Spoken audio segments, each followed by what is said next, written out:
Oh my goodness. When I start laughing at a video, you know it'll be a good one. I made a video about a week ago on IBIS mechanism. And there's a lot of really hardcore things that you don't understand about IBIS. And that's okay. And I'll point out at least 4 or 5 points in this video that are not my opinion, not my belief, not my feelings, but hardcore facts. Things specifically that A, you don't know about IBIS mechanism, and B, absolutely no other YouTube photography channel has ever mentioned, because they don't know. You see, they don't fix cameras, they don't know really what an IBIS mech is. Most people know, well, yeah, the camera, the sensor shakes. That's yeah, well, that's an interesting description. However, that's not an explanation of the issues associated with IBIS. Now, let's first start off when I actually made that video, and I made a couple of videos about IBIS. Everybody mentioned Panasonic or Olympus Micro Four Thirds cameras as a really interesting point. Now, they were using that Panasonic or Olympus camera. And by the way, I've never attacked IBIS for video use, okay? I know its advantages for amateur video use, but let's actually get into that point quickly here in a second. They've always used that to defend IBIS. Well, I have an Olympus camera, and I have a Panasonic IBIS. Micro Four Thirds sensor. And let me read a comment, and I've seen many comments like this. Before having IBIS in a camera, I was dead set against it, and I mistrusted it completely. Eventually, I laugh really hard because I know stuff that other people don't know, and it's always a good thing. Eventually, I did get an Olympus Micro Four Thirds camera with IBIS and very quickly got used to it, to the point of being really impressed by it. I am now all for IBIS. Well, hooray, hooray. Strip down to your pink panties and throw glitter in the air. Yeah, you see, and when I made that video about a week and a half ago on IBIS, everybody was mentioning an Olympus or a Panasonic IBIS. Now let's get to why that's fundamentally wrong, okay? Very quickly, it has something to do with moving mass and how effective IBIS becomes. It becomes exponentially less effective as the sensor becomes larger. So what we call this is a false example for the case for IBIS, but let's get into that in just a second and point out many of the things about IBIS that you don't know. And by the way, everything I'm going to be hitting on IBIS here are not my opinions, not my feelings, not my belief, but hardcore facts. And there we go. Okay, now here's a question you need to ask yourself. Now, I'm not a video person, nor have I ever pretended to be, nor do I play one on TV. But ask yourself this question, okay, and ask it good. Because other video people, like really hardcore video people, mention this. Where is it in the hardcore professional cinematic and video industry do you see in-body image stabilization? The answer is nowhere. They use dedicated gimbals and dollies and other mechanisms rather than internal stabilization, and there are reasons for this, and I'll mention them here really briefly. Hardcore professional video users are using external stabilizers. In the professional video world, in-body image stabilization is not found. There's a reason for that. By the way, that IBIS electromagnetically floating sensor, which can never ever be locked down. Never. You can turn IBIS off. Turning it off does not mean you lock the sensor down. The IBIS mech creates heat, and that heat creates noise, electromagnetic noise, specific electromagnetic radiation, EMI and RFI, and that causes sensor side noise. This is also another reason why professional video users don't use IBIS, in-body image stabilization. They use external gimbals and dollies. Now, this is not my position or feeling or belief. This is a hardcore fact. Okay? IBIS causes heat, and hence to it, noise issues. Okay? I'm going to got a long list here. And, of course, I'm going to fully attack and destroy all the people that say, oh, I've got a Micro Four Thirds camera, I got a Panasonic or Olympus, and therefore IBIS is wonderful, hooray! Yeah, that's Micro Four Thirds. Let's talk about why your example is fallacious. By the way, also, too, as a person who has extracted at least 100 IBIS mechanisms from Sony, and Panasonic cameras. IBIS necessarily increases frame thickness by at least 8 millimeters. You think that's not too much, but in the grand scheme of things, when you're talking about, hey, let me grab one of these things here. And by the way, I'm not attacking IBIS for amateur video use. You notice I use the word amateur. 7 or 8 millimeters on the frame thickness of a camera like this is what we call substantial. Very substantial. Okay, IBIS systems on a large, whether that be DX or full frame sensor, are nowhere near effective as they are at micro four thirds. Everyone giving me examples from the micro penis, the the micro four thirds sensor are making a mistake. You don't get it, and I'll get into the specifics of that here in a second. Even when the IBIS mechanism is off, it is never ever locked into place, okay? It is floating there, locked in a field. IBIS mech is never ever. And I'll give you a video example. A really, really good video example. I'll have you a link. There's a link below, but I'll talk about that in a second. It's never locked in place. IBIS cannot, and in no way, by the way, which I'm sure you're not aware of, correct for subject motion and blur at slower shutter speeds. People walking, leaves, snow, you know, all the crap that moves in photography. Well, I'm going to use IBIS. I'm going to shoot at 1/10 of a second. You could only do that with micro four thirds. I mean, I could actually handhold without any OIS or IBIS at 1/15 of a second, but that requires some really, really good handholding techniques. But it cannot correct for any sort of subject motion. IBIS has nothing to do with that. It can't fix that, by the way. I got a video below I'd like you to take a look at 3 minutes and 15 seconds in, and I have it linked to 3 minutes and 15 seconds. You have to read the subtitles since I think the original video is in Swedish or Norwegian. It is showing you the serious pitfalls, downsides of the IBIS mech. The video is undeniable. The facts are undeniable. Please take a look at the video in the link below. IBIS only has one legitimate use, amateur videography, and then still only for micro four thirds sensors. Let's talk about that here in a second. You're probably wondering why I have a stick on the table. You know how a seesaw kind of like moves a lot at the end and it doesn't move much in the middle? Yeah, you might ask yourself how this applies to OIS, image stabilization in the lens, as opposed to end image stabilization, which would be at the sensor. The lens, the sensor. The end of the lens. You see where I'm going with this? Let's actually do a really stupid, very simple, well, not stupid, it's actually intelligent demo, and no one's ever made a video on this. And this is, of course, the reason why Nikon and Canon will tell you specifically, hey, lens stabilization is far superior to in-body sensor stabilization, and they're not actually blowing smoke out of their butt when they say that. There's very simplex physics for the reason why that works, and it's the same reason why a teeter-totter moves more at the ends than it does in the center. So check out that video below at 3 minutes and 15 seconds. Why did I say IBIS has only one legitimate use? Amateur videography. Well, if you'll actually roll this video back to the beginning of the video where I told you that you will not find in-body sensor stabilization in professional cinematography and video use. They use gimbals and they use dollies. They don't use in-body sensor stabilization because that generates noise, generates heat, which generates noise on the sensor, EMI and RFI, and also too the sensor is never truly locked. It's not like you're locking your brakes. I'm going to turn IBIS off. And somebody out there, most people out there think, oh, it's just like locking the brakes on your car. You know, you locked it into place. No, it's never locked into place. Period. It's not my opinion. You know, this is a guy that takes cameras apart. I actually know how that little damn mechanism works. I got a drawer full of IBIS mechs over here. 2 of them are Panasonic, 4 of them are Sony. I love dead cameras. I love stripping them for parts.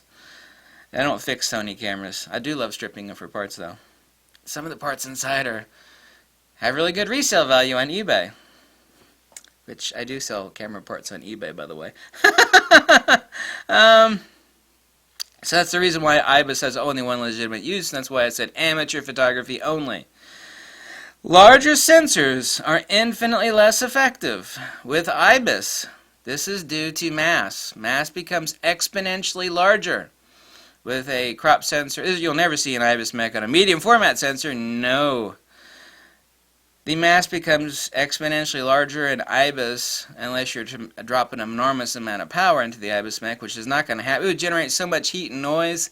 I mean, there'd be all sorts of noise on the captured image and on video. But no. Larger the sensor, the less effective IBIS becomes. In testing, you're not getting 3 to 4 stops of this is where everybody's saying, I got IBIS on my Micro Four Thirds camera.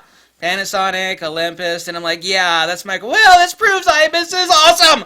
No, it proves IBIS is awesome on Micro Four Thirds. Not on crop sensor. Definitely not on full frame. There's some Sony fanboys like, which is a full frame sensor, like the A7 II. I got IBIS, and it's like, no, you're not getting super awesome IBIS on your Sony camera. If you actually ask someone honestly, it's really like a stop and a half max. It's not 3 to 4 stops like you're getting on a Micro Four Thirds. IBIS is infinitely less effective the larger the sensor. That's not my opinion, not my belief. It's a fact. It's a hardcore fact. Because the mass is much larger. Okay, yes, this is a fact.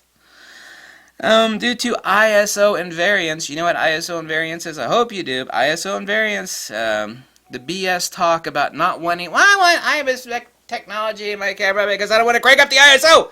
Well, isn't that wonderful? Unless you're shooting Canon or Leica. Newer Leicas have ISO invariance. Your camera has ISO invariance. It means it doesn't make any difference if you shoot at ISO 400 or ISO 1600. ISO has nothing to do with exposure. ISO is applied gain. So this notion, I don't want to crank up the ISO, you know, that's why I use IBIS, so I can keep my ISO really low. Well, are you shooting a Nikon or a Fuji? Yes, I am. Well, you have ISO invariance. You don't need it for photography. Okay, right. So this talk about not wanting to crank up the ISO is BS talk. BS. IBIS on higher megapixel cameras at shutter speeds of roughly, depending on the pixel pitch, roughly above 1/200th of a second. This is also true of image stabilization in lenses. Actually introduces shake. This is actually an issue, and it's not an issue with Fuji, it's an issue with Fuji users that don't know that they need to actually change from ISO mode 2, ISO mode 1, which is default on the Fuji, when they use like the 100 to 400. Like, I'm going to use image stabilization. They'll go into the, I said, go in your menus. Like, my 100 to 400 millimeter lens is not that good. I'm like, well, go into ISO mode. Default is 1. If you're going to be shooting faster shutter speeds, it should be 2, where image stabilization only kicks in at the very last millisecond before the shot is taken, not the entire time. Lens stabilization actually is induced. People don't understand that fact. It's like, well, it's supposed to be stabilized. Well, it is stabilizing. But if you're shooting at higher shutter speeds, it's an issue. And it's more of an issue with IBIS. This is not my opinion, it's a fact. Okay, there we go. Shutter shock and mirror shock, or also what I've called shutter whiplash on a DSLR. You know why I like this really expensive camera, and also the D5. This is really, you know, this is $6,000 back in the day. Nikon D4, Nikon D500, Nikon D850, Nikon D5. You know why there's no IBIS mech in there? Well, because that's Nikon, and they're behind the times, and everybody knows Sony is on the leading edge, leading curve of technology. No, that's not the reason. The reason there's no IBIS mech in these really expensive Nikon cameras is because Nikon doesn't want that shit in there. That's a fact! Yes! I've had a lot of caffeine today, by the way. Excuse me. There we go. Flash photography is far superior to OIS, and IBIS far superior than OIS, what I meant to say. It's far superior than lens stabilization and in-body image stabilization combined. People don't realize that flash duration time, or T1 time, trumps shutter speed entirely and utterly. Given the fact that if your flash photography comprises 60% or more of the totality of the light of the shot, your actual shutter speed is not your camera's shutter speed, but the T1 time or flash duration of your output. People say, oh, I shoot in the dark. You know that's what your flash is for, right? Yeah, but sometimes I can't use flash photography. Okay, great. Get the Nikon D500. You shoot really, really usable results at ISO 40,000. I can actually take decent 8x10 shots of stuff I can't see. How often are people taking pictures of crap they can't see? I can actually do that with the Nikon D500. What do you need?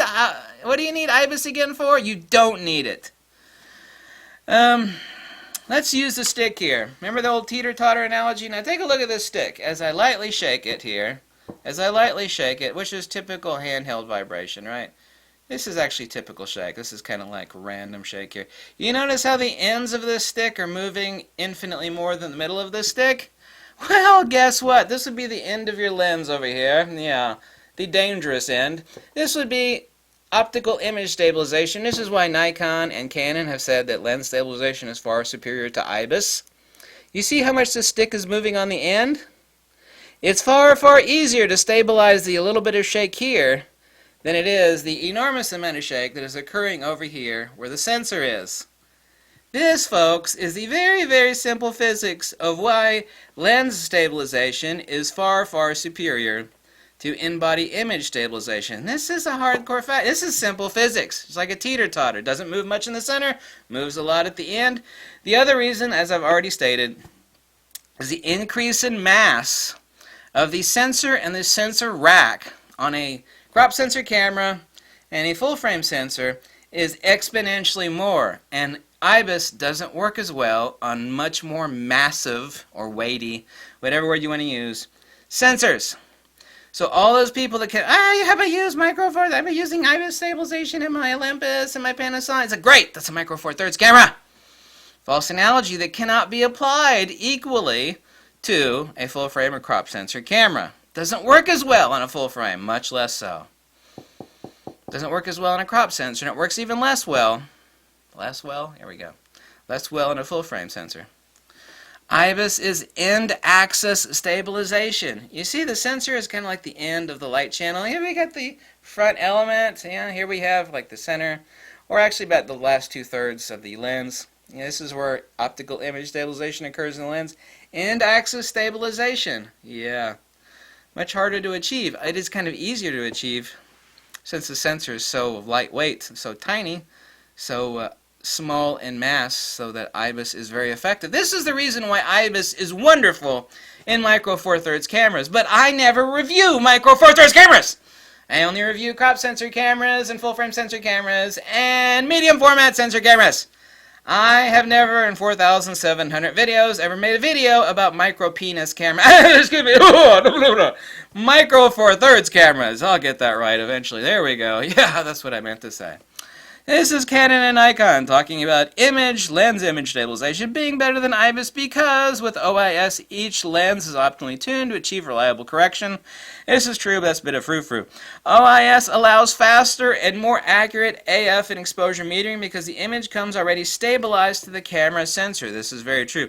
OIS, or lens stabilization, is more effective with longer telephoto lenses. Oh, absolutely true.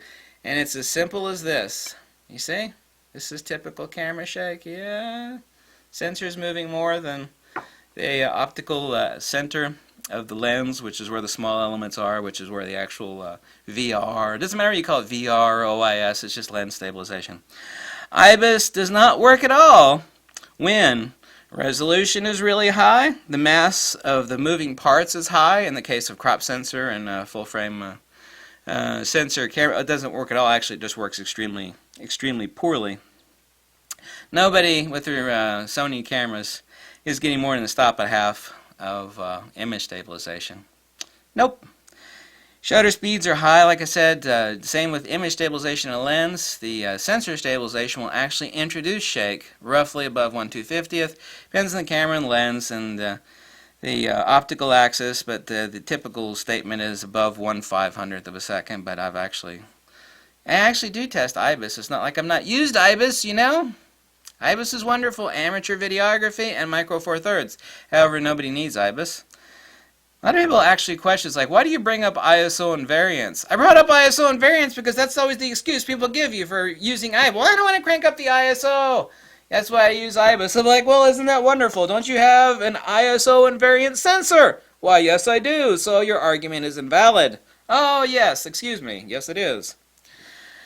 I heard another statement somewhere else on another board. It says, Sony IBIS on a 42 megapixel sensor and the results are stunning. Yes, yes, yes. No. It's stunning on a Micro Four Thirds camera. Not really stunning. Well, 3.5, 4 stops is pretty stunning. But it's nothing even close to that on a full frame Sony camera. And this has nothing to do with Sony. It just has to do with the fact that that's a much larger sensor, and also the mass of the rack that it's sitting on, which is stabilized. So you end up with a stop and a half of vibration reduction. But since you have an ISO invariant sensor in those damn Sonys, as well as your Nikon and your Fuji, your argument is invalid. Loser. Here we go. I'll edit out the loser part later. This is the most definitive factual list of the crap about IBIS you didn't know. There is no other video like this on YouTube, and I don't just mean my crazy sense of humor. I mean a list. Boom, boom, boom, boom, boom. Fact, fact, fact, fact, fact. Not opinions, not conjecture, not doxa. There's an ancient Greek word you need to look up. Doxa. D-O-X-A. Yeah, look that word up. Doxophilia. There's a word I haven't heard uttered in 30 years at least. Doxophilia. Means kind of like, it basically means the love of BS and frou-frou, nonsense, opinion, conjecture. Yeah. So, all of you, and you just didn't know any better, and that's okay. You say, hey, this is wonderful. I've been using it in a Micro Four Thirds camera. Yeah, it's wonderful. That's a Micro Four Thirds camera. It's not a crop sensor nor a full frame. As the mass goes up slightly, IBIS becomes a multiplicative or exponentially less effective. It's not my opinion. It's a hardcore fact. End, girlfriend. Start silent stare.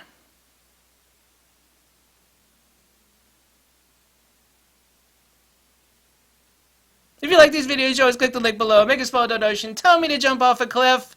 Call me a fat tattooed freak. It doesn't make any difference because this video was factual. Aloha.